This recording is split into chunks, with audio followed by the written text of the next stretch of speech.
Latest news पाने के लिए हमारे चैनल को सब्सक्राइब करें, उसके बाजू में नजर आएगा बेल आइकन, उस पर क्लिक करें। उसके साथ ही ऑल पर भी जरूर क्लिक करें, तभी आपको हमारी लेटेस्ट न्यूज सबसे पहले देखने को मिलेगी। मैं हूं अजीम खान और आप देख रहे हैं रियल न्यूज AK। इधर बिहार में इलेक्शन की सरगर्मियां जोरों पर चल रही थी और लोग अपने नेताओं की आहो भगत में लगे हुए थे। एक तरफ शोर मचा हुआ था चुनाव का, किसी की जीत तो किसी की हार का। वहीं बिहार के वैशाली जिला में कोई बैड इफेक्ट ना पड़ जाए ये सोच करके कथित रूप से एक मुस्लिम युवती को केरोसिन डालकर जिंदा जलाने के मामले को पूरी तरह से दबा दिया गया। पिछले 15 दिनों से जिंदगी और मौत की जंग लड़ रही उस लड़की की PMCH में आखिर मौत हो गई। इस मौत से पूरे इलाके में बवाल सा मच गया है। ये इंसानियत को शर्मिंदा करने वाली घटना देसरी थाना अंतर्गत चांदपुरा हबीब के रसूलपुर हबीब गांव की है। दोस्तों, मरने से पहले पीड़िता गुलनाज खातून ने, जिसकी उम्र 20 वर्ष बताई जा रही है, उसने अपने रिकॉर्डेड बयान में कहा है कि उसके पिता मोहम्मद मुख्तार का सालों पहले देहांत हो चुका है।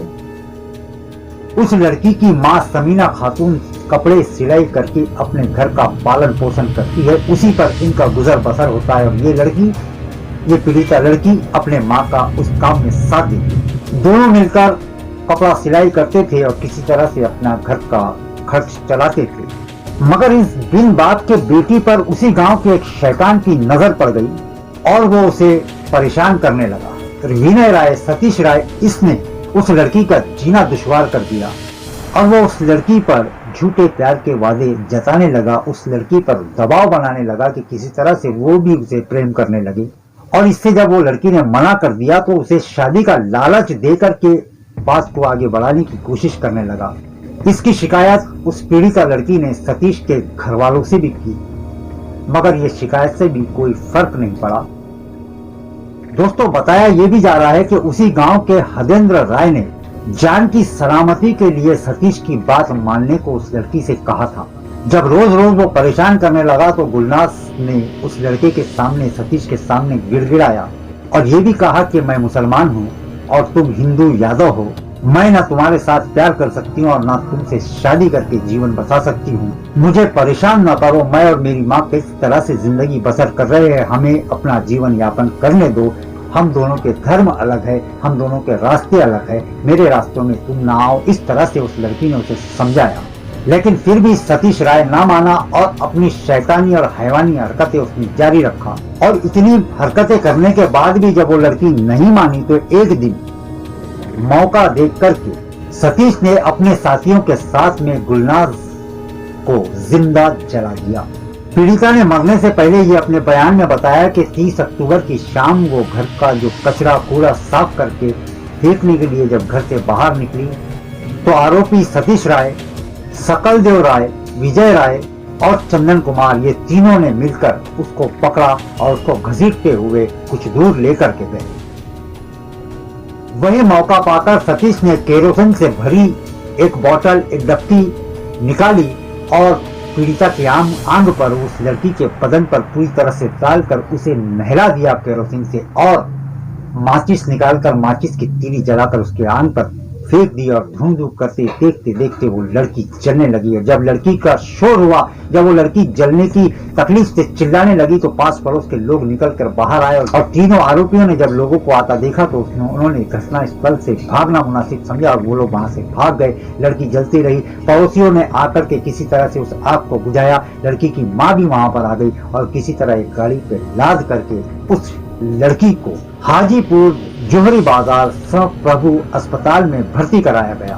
अस्पताल की सूचना पर उसी दिन नगर थाना हाजीपुर पुलिस अधिकारी ने उसका बयान ले लिया और बाद में जब स्थिति बिगड़ी, उस लड़की की जब हालत बिगड़ने लगी तो हालात को देखते हुए उस अस्पताल से PMCN में लाकर के फिर वहां पर भर्ती कराया गया। 75% ये लड़की जल चुकी थी। 75% जलने के बाद 15 दिन से जिंदगी और मौत की लड़ाई ये लड़ते लड़ते आज इस लड़की ने जिंदगी की जंग हार गई और मौत के आगोश में जाकर हमेशा हमेशा के लिए सो गई। इस लड़की के मौत के बाद गांव में एक बवाल सा मच गया पटना की कहीं महिला संगठन पुलिस के किरदार पर, पुलिस के कारकर्दगी पर सवाल निर्माण कर रही है, सवाल पैदा कर रही है। पीड़िता के मौत के पहले और मौत के बाद टीम के साथ मौजूद महिला नेत्री किरण यादव का ये आरोप है कि 30 अक्टूबर को यह घटना घटी। मामले की गंभीरता को देखते हुए हाजीपुर थाना में बयान लेकर उसी दिन संबंधित थाना हाजीपुर देसरी को फॉरवर्ड कर दिया गया, भेज दिया गया। मगर देसरी थाना के प्रभारी फिरोज हुसैन ने 3 दिन के बाद 2 अक्टूबर को एफआईआर की औपचारिकता पूरी की और तब तक के मामले पर पर्दा डाल के रखा गया। इतने बड़े कांड के 15 दिन बीत जाने के बाद पुलिस हाथ पर हाथ धरी रही, किसी आरोपी को गिरफ्तार नहीं किया गया इस मामले में।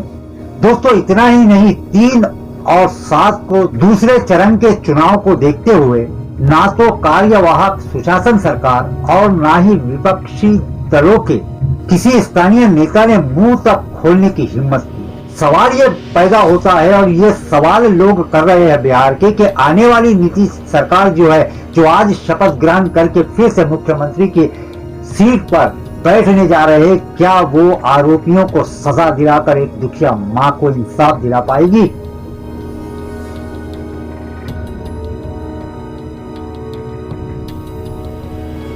क्या मरने वाले की आत्मा को शांति दिला पाएगी ये नीतीश सरकार, जो इलेक्शन के शोर में इतनी मग्न थी कि एक बेटी की आहें भी नहीं सुन सकी और पुलिस प्रशासन ने उस आवाज को दबा के रखी? ये आरोप लगाए जा रहे हैं। क्या नीतीश सरकार एक माँ को इंसाफ दिलाएगी या फिर दौलत के खनक में फिर से एक बार गरीब की आवाज को हमेशा हमेशा के लिए दबा दिया जाएगा? ये सवाल लोग आज नीतीश सरकार से पूछ रहे हैं। दोस्तों, अगर आपको भी लगता है कि इस गरीब को इंसाफ मिलना चाहिए, एक माँ को इंसाफ मिलना चाहिए, तो इस वीडियो को आप ज्यादा से ज्यादा लाइक कीजिए, ज्यादा से ज्यादा इस वीडियो को शेयर कीजिए और लोगों तक पहुंचाइए।